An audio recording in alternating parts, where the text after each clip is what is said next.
Tamir Goodman was a great story. He was an inspiration to the Jewish community. Even now, a decade later, he actually, for those of you that don't know, he didn't end up going to Maryland because a lot of issues. Went to Towson, didn't work out, went and played professionally in Israel and came back. And actually last year, I think it was, actually did a clinic at Krieger-Schechter. My son asked me about him. And I thought my son, who loves sports, loved the fact that someone valued his religion more than he valued his sports career. So those are the kinds of stories that, frankly, you love to be able to talk about. And I've decided over my career that I was going to make sure people were aware of the true inspirations in sports. A couple other stories for you. Art Modell. Art Modell fired Ted Marchibroda back in, late 1998. And so, holding a press conference, and Art was a funny guy. For those of you that don't know, Art's Jewish.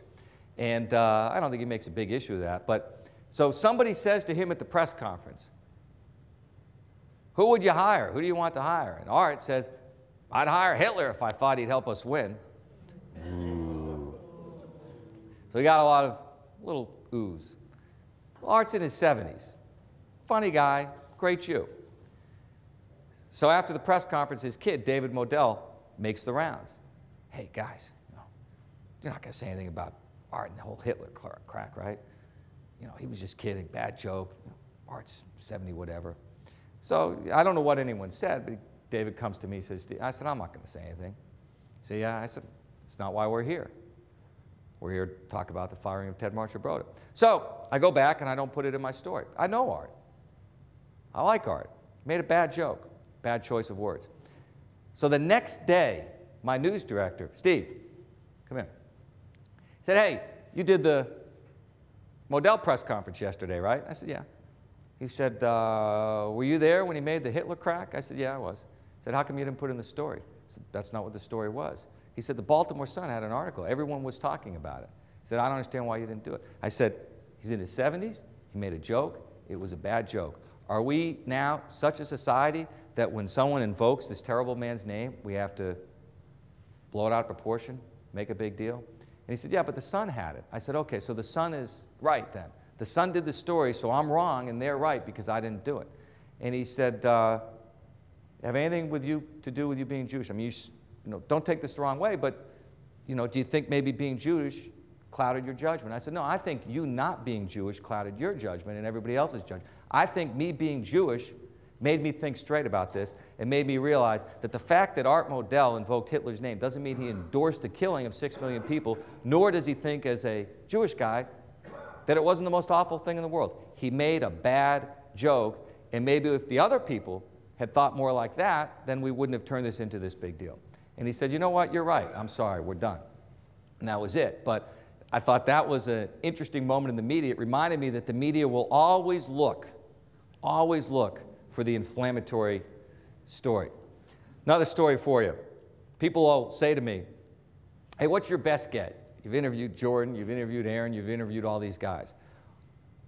What's the biggest get you've ever?" Well, it has nothing to do with sports, actually. So here's the story. It's January 28th, 1999. And one of my jobs at that point, besides being at Fox 45, is I was a freelancer for Fox Sports Net, and I covered the Mid-Atlantic region. One of the things I did is I would cover anytime a team went to the White House to meet the president. So they sent me down to cover the Detroit Red Wings going to the White House. So I get down to the White House and say, "I'm going to get a couple minutes with Clinton here." And I go to the press secretary. I said, "Hey, can I get Clinton for a couple minutes?" And he says, press secretary says, "What? Huh?" I said, "Yeah, Clinton." He said, "Yeah, right." Walks away. About 30 minutes later, I said, I don't. Now, when you go to the White House to cover an event at the White House, you have to be there super early, 3-4 hours in advance. And so passes me again. And I said, "Why not?" He said, "Are you paying attention to what's going on? Do you know we're in the middle of the Lewinsky scandal? He's not doing any one-on-ones." I said, "Yeah," and he walks away. Next time he passes me, I said, "Okay, I've got something for you. I will only ask him about sports. Isn't that the best distraction in the world?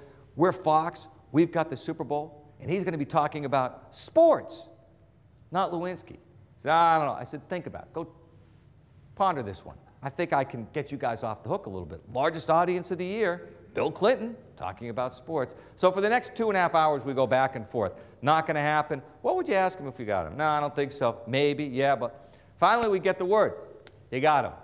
You and Clinton, 2 minutes, 3 questions. What are those 3 questions again? Well, I was going to ask him about setting up an intern program. Just kidding. So we go over the sports questions that I'm going to ask him. So we're sitting there, and I know the drill because I've covered a lot of these. So I'm in the green room, which is next to the East room on the right. The East room is where the ceremony is.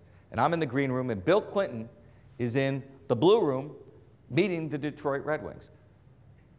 Players run through. I can't see, but I know what's happening.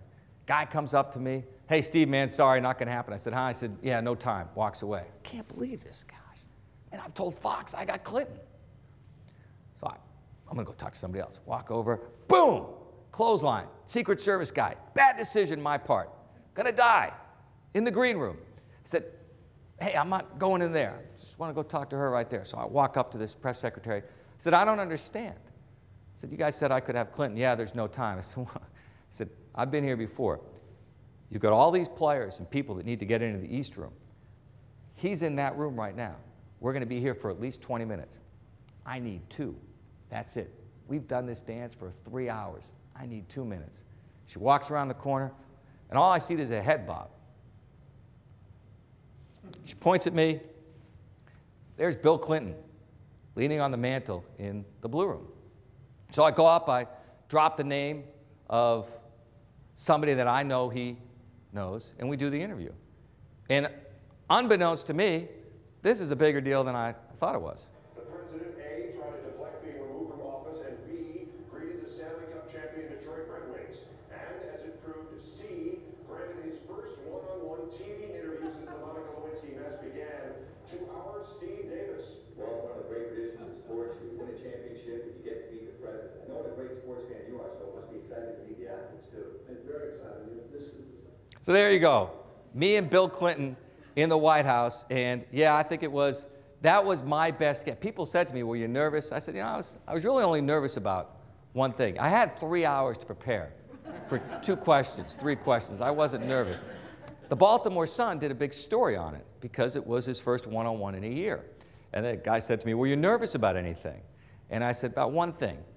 My wife, Monica, just bought me a new tie. You know how guys are.